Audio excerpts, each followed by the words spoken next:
Hola, bienvenido, bienvenida a mi canal Vuelo a la Libertad. Hoy me he puesto un poquito más cómodo para tener esta conversación contigo un poquito más distendida, aunque va a ser larga y me voy a apoyar un poco en las notas, porque esto no se hace con teleprompter, nunca hago las cosas con teleprompter, siempre es improvisado. Tengo una cierta idea de lo que voy a hablar, pero bueno, luego según va saliendo. Pero hoy necesito un poquito de apoyo. Lo que sí que quería comentar también es que, como de costumbre, esto viene inspirado por comentarios que se me hacen, muy interesantes. Y otro detalle, quizás algún día veáis algún vídeo donde no hago el saludo, donde de esta manera no entro de la misma forma, que son vídeos que quizás tenga que preparar para mi nueva página web. Entonces, en el caso de que sea así, pues los veréis simplemente entrando a hablar y demás. No es que haya perdido la educación y no salude, es que simplemente pues he hecho esto, ¿no?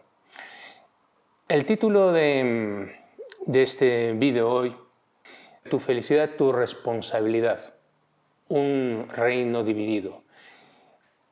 Cuando hice el vídeo sobre Yo Soy, una mañana me levanté, he visto los comentarios, con una idea, y era sobre la responsabilidad. Y no lo tenía muy claro, pero abro el correo y veo un correo de una persona que me habla justo de la responsabilidad. Y entonces comprendí que la idea que tenía para hablar era la correcta. No lo tenía muy claro, pero la correcta. Entonces, en este vídeo, lo que quiero hablar es cómo la felicidad es tu responsabilidad, pero más allá incluso de lo que normalmente nos creemos, porque o aceptamos, porque hay cosas como más oscuras, como más extrañas, como más raras, y que no somos conscientes de ellas. Cuestiones que las que trabajo con personas, cuestiones que voy viendo, cuestiones que voy aprendiendo, y que no nos damos cuenta hasta qué punto pues, son importantes. Así que empezaré, he preparado un pequeño guión. Lo primero es hablar de un reino dividido. Lo segundo será comprendiendo el porqué. Lo tercero, despertando a la pesadilla, el para qué. Lo cuarto sería comprendiendo el ser y lo quinto sería la otra vía. Iniciaré hablando de mí, pero no porque yo quiera hablar de mí, sino como decía Benavente, porque es la persona que más a mano tengo. Y porque no voy a hablar de mí, en realidad a través de mí voy a hablar de ti. Pero te lo digo porque algunas de las cosas que voy a hablar, quizás los que me seguís las conocéis, pero sí sé que hay personas que se van incorporando y que bueno, pues va a venir bien y si quieren así profundizar sabrán más, pero necesito empezar desde ese punto inicial porque creo que ahí nos vamos a juntar al final en el mismo lugar todos. Así que, si te parece bien, hoy abordaremos este tema, que va a desembocar en eso, que la felicidad al final es tu responsabilidad, por más que muchas veces nos pueda parecer difícil de aceptar.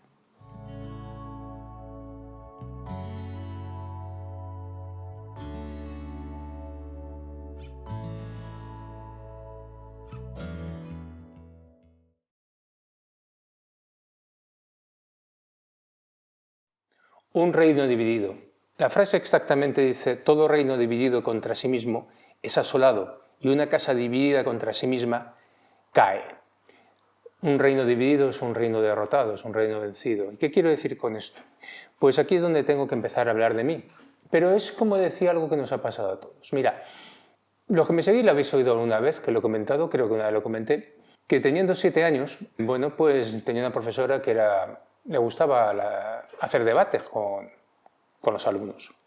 Recuerdo que tenía 7 años porque todavía no había ingresado, yo entonces vivía en Suiza, me crié allí, y todavía no había ingresado a una cosa que llaman ahí el college, que es hacer un examen y pasas a ello, eso con 8 años, con lo cual recuerdo perfectamente que era antes. Digo 7 años, a lo mejor eran 6, pero 7 seguro. Y ese día sacó el debate de la libertad.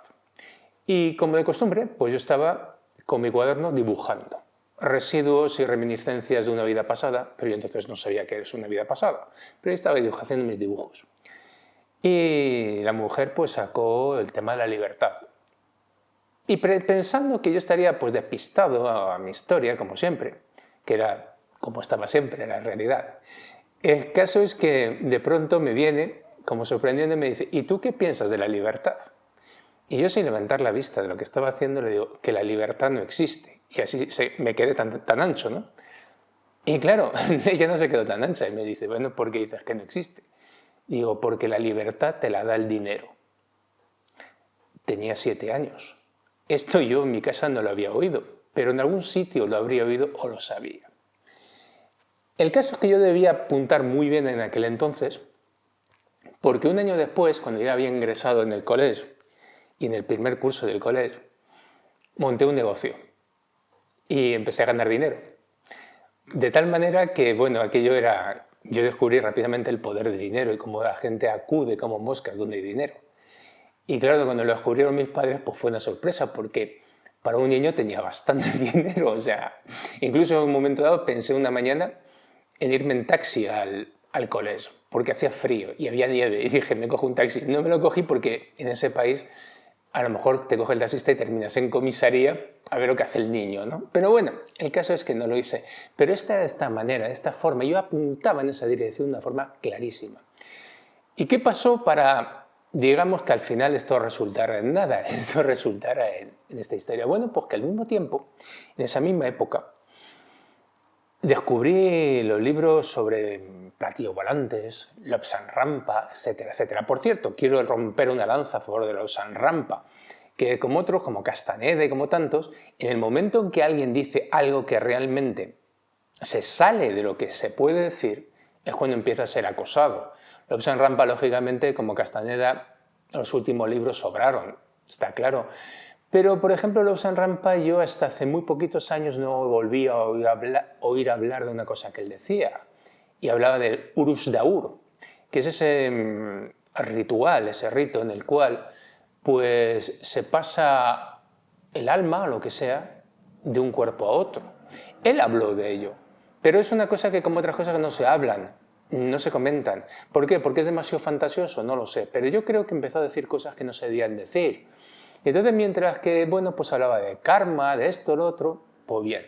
Pero claro, pensar que un fontanero irlandés en aquella época, los años 70, pudiera escribir de esa manera, de la misma forma que creerte que por una operación quirúrgica te abren el tercer ojo es un poco ingenuo, creo. También creo que es demasiado ingenuo pensarse que un simple fontanero, y no digo simple porque sea simple, sino por los conocimientos que en aquel momento estaban accesibles, no había internet, no había nada, y era un pionero en esto, de lo que estaba hablando, aunque otros podían hablarlo y demás, pero tal como lo planteo, y si no hubiese sido el éxito que fue, pues no podía ser simplemente un hombre ahí perdido y que lo hiciera de esta manera. El caso es que a mí este hombre, junto con otros libros y demás, pues me abrió un camino que yo no pensaba, ¿no?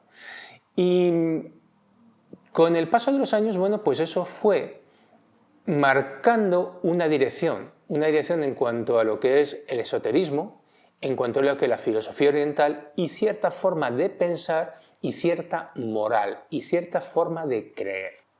Así que por un lado teníamos el niño con 7 años que tiene clarísimamente ciertas cosas.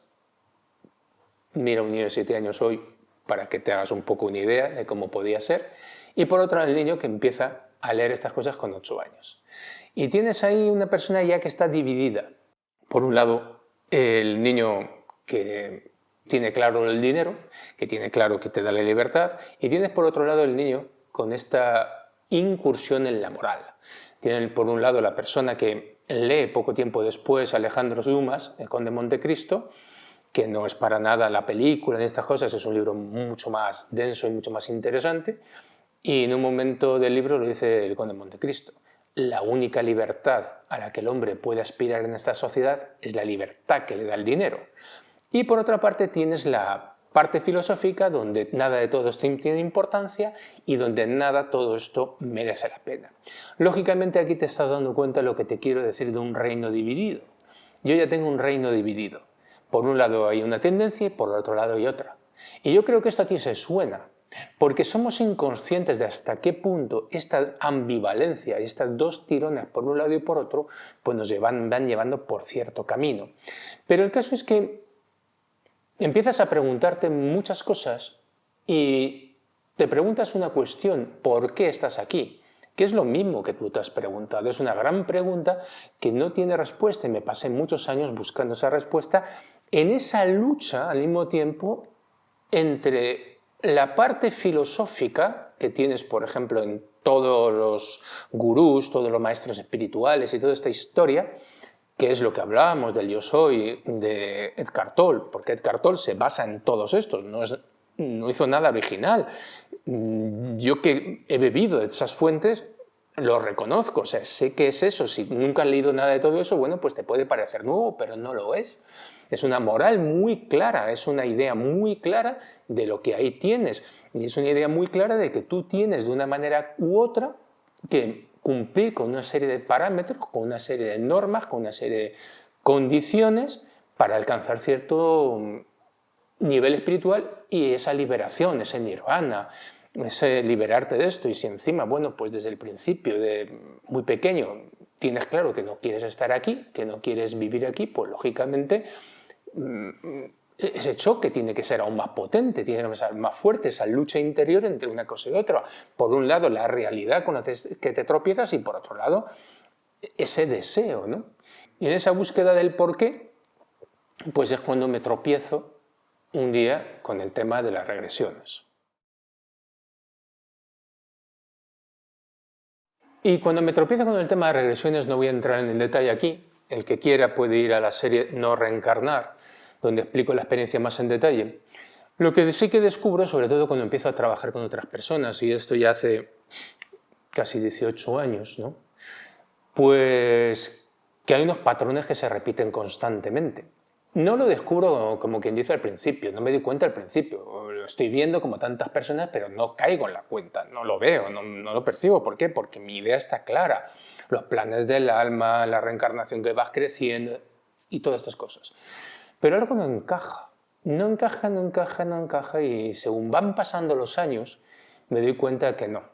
Y allá por el año ya 2008 pues tenía claro, absolutamente claro, que todo lo que me habían contado sobre la espiritualidad no funcionaba, que no iba por ningún lado todo eso, pero sigo sin encajar bien las piezas. Simplemente sé una cosa, que si tú ahora mismo, que es lo que te decía en el vídeo aquel del Yo Soy, si tú ahora mismo tuvieras el trance de muerte, que no suceda, pero si pasara ahora mismo, en el momento en que te pase, si has dejado lo que has dejado en la situación que lo has dejado, lo volverás a tomar en la misma situación. Si no has cerrado algo, si no has comprendido el ciclo, si no has despertado aquí y ahora, no lo vas a hacer posteriormente. ¿Por qué? Porque lo que veo constantemente, yo no veo lo que me han contado, que si llevas una vida de cierta manera o de cierta forma y demás, pues resulta que despiertas. No. Lógicamente, queda saber, porque sigo pensando, como he dicho muchas veces, que está claro que el que trasciende no vuelve para contarnos lo que pasó, y los que vienen sin memoria, con lo cual estamos fastidiados. Pero lo que pasa es que en este trabajo trabajas con esa memoria borrada y tienes acceso a eso, y tienes acceso a una no, sino a cientos de muertes, y no he visto en ningún caso que la persona se despierte, que la persona comprenda. Al contrario, tienes que ayudarla en ese momento a que comprenda, tienes que ayudarla a que despierte, tienes que ayudarla a que trascienda lo que está pasando, tienes que ayudarla. Incluso a veces, estoy, como he explicado, trabajando con otra metodología, examinamos los dos, no la persona sola, los dos, una regresión, lo que ha escrito, y le tengo que decir, pero tú no te das cuenta de que esto que has puesto aquí no es cierto, que es una interpretación todavía basada en tus programas y que la realidad lo que estaba pasando era esto.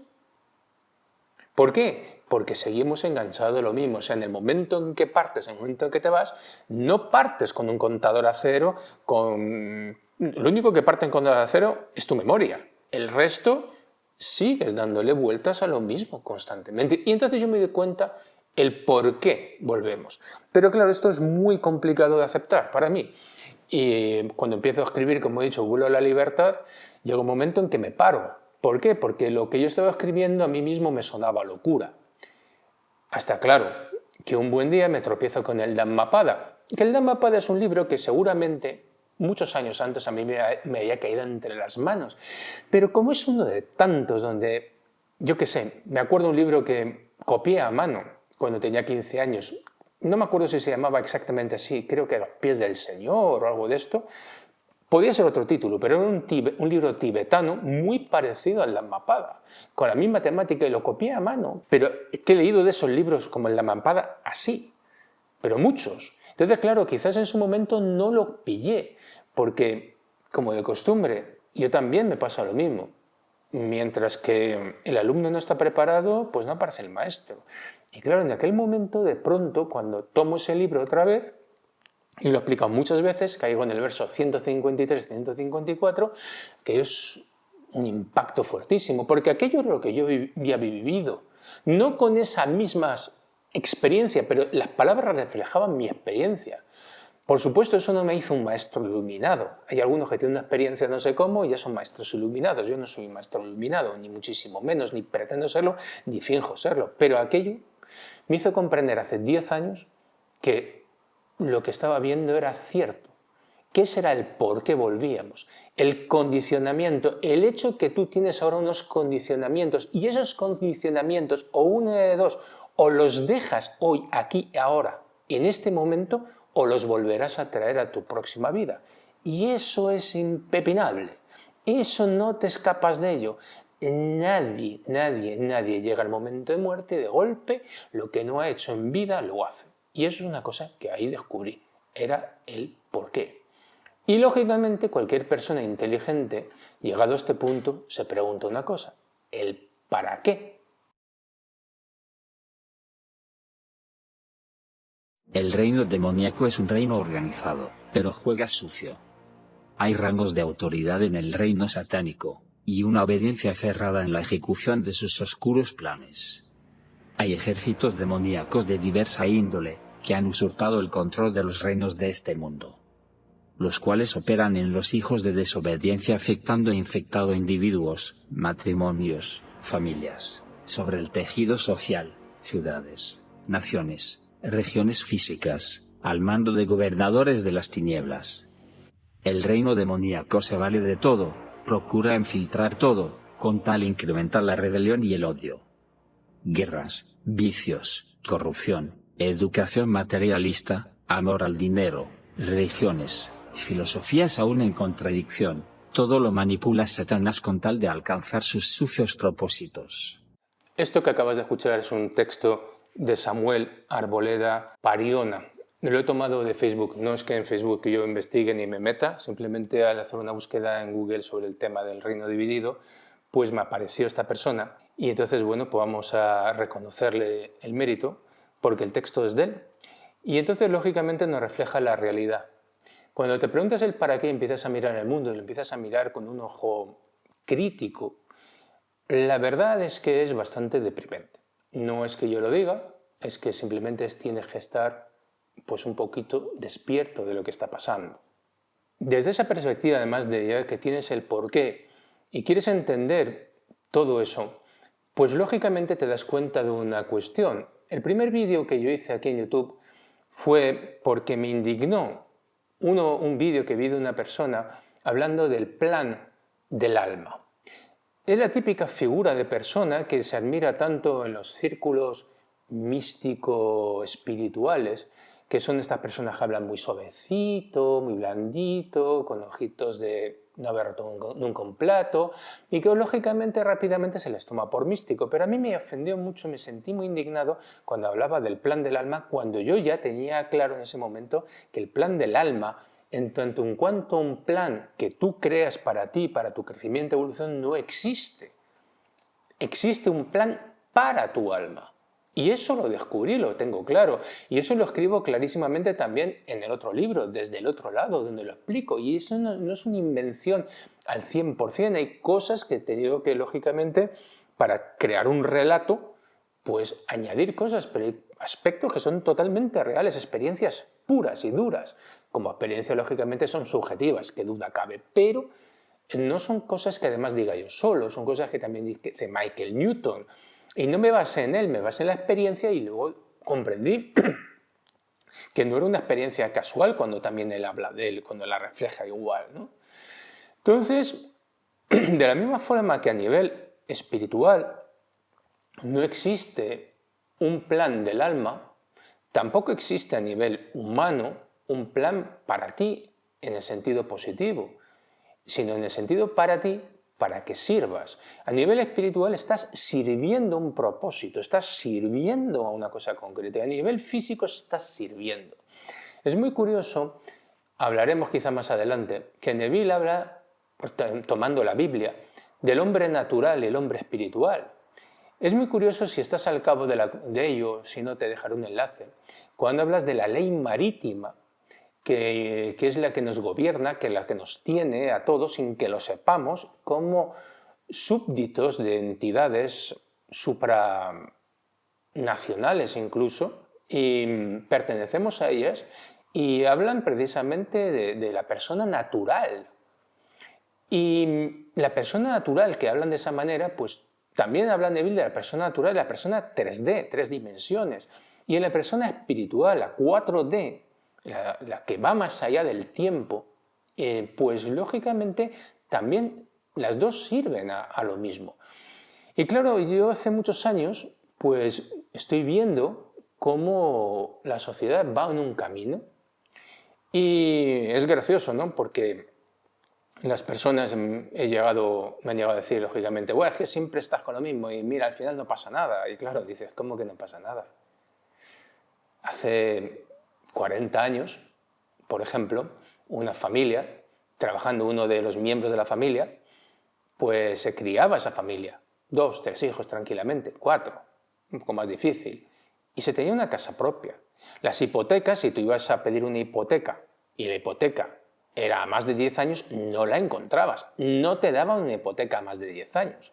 Hoy tienes que estar pillado 30 años trabajando los dos y no se puede mantener una familia. Entonces, cuando yo digo que las cosas van en una dirección, ahora lo tienes.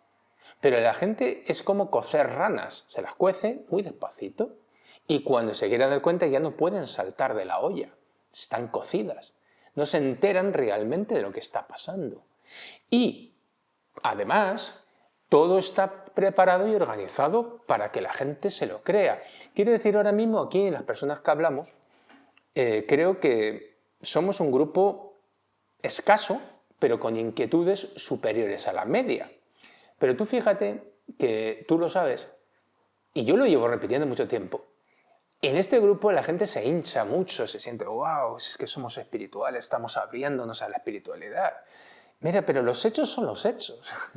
Mira la sociedad hoy. Hombre, vamos a ver, si tú entiendes por espiritualidad de lo que dice Toll, que como dije, esa frase que él ponía, que no la puse en negro y que la voy a buscar para ponerla ahora mismo aquí, si tú consideras que no hay posibilidad de hacerlo, lo más espiritual es entregarte al poder de la hora. Pues entonces la gente debe ser muy espiritual, porque lógicamente se están entregando todos al poder de la hora. Nadie hace nada, o la gran masa no hace nada. Por tanto, a lo mejor sí es cierto que la gente ha llegado a un nivel espiritual tremendo, pero yo discrepo. Y discrepo por una razón, porque mira, esto es una cantinela que siempre ha tenido la religión. La religión antes no era la hora, era Dios, o es Alá, es la voluntad. ¿Y tú qué tienes que hacer? Someterte a la voluntad superior de, porque no hay nada que hacer. Y es siempre, siempre, siempre la misma cantinela. Es como me contaron hace mucho tiempo de una película, de aquel sacerdote a los trabajadores de un campo de caña de azúcar. Dicen, no, tú aguanta, tú trabaja, que el patroncito no se enfade porque tú ya tendrás tu recompensa. Pues es lo mismo. No te preocupes, tú compórtate de cierta manera, actúa de cierta manera y tendrás tu recompensa. Y eso ha sido siempre de esa manera. Entonces el para qué resulta absolutamente deprimente, resulta absolutamente terrible. Y son cosas que tú, pues como digo, te dicen que es que eres negativo y que lo estás trayendo, pero es como me acuerdo en una ocasión, hace años, pues te encuentras con que te subes en el coche de una persona, y yo no soy mecánico, pero tengo cierta sensibilidad para los coches, y dices, este coche hace un ruido raro. Ah, pues yo no noto nada. Pues hace un ruido raro. Mira la bajo la temperatura y está un poquito por encima. Digo, este coche va mal. Ah, nadie tal. Vale. Un día no, 2 días no, pero a la semana o sí, el coche cae. Observar la realidad y hacia dónde tiende la realidad no es ni negativismo ni positivismo. Es lo que también tienes que hacer para reconocer en qué dirección va el barco en el que estás. Lo que no puedes hacer es que una vez que has descubierto la avería y que tienes la avería, que lo que nos está pasando, es entretenerte con muchas personas en, uy, ¿y la avería por qué se produjo? ¿O qué pasó con el fabricante? ¿O qué pasó con no sé qué? Quiero decir, que si los arcontes, que si esto, que si los parásitos... No, vamos a ver, tienes un problema. Y ahora mismo te tienes que centrar en una cosa, en cómo resolver el problema que tienes. El coche está averidado. Ahora, empezar a pensar los problemas que tuvo de fabricación da lo mismo. ¿De dónde viene? Da lo mismo. Lo que importa es centrarte en una cosa tan simple como decir, bueno, tengo un problema y cómo lo puedo solucionar.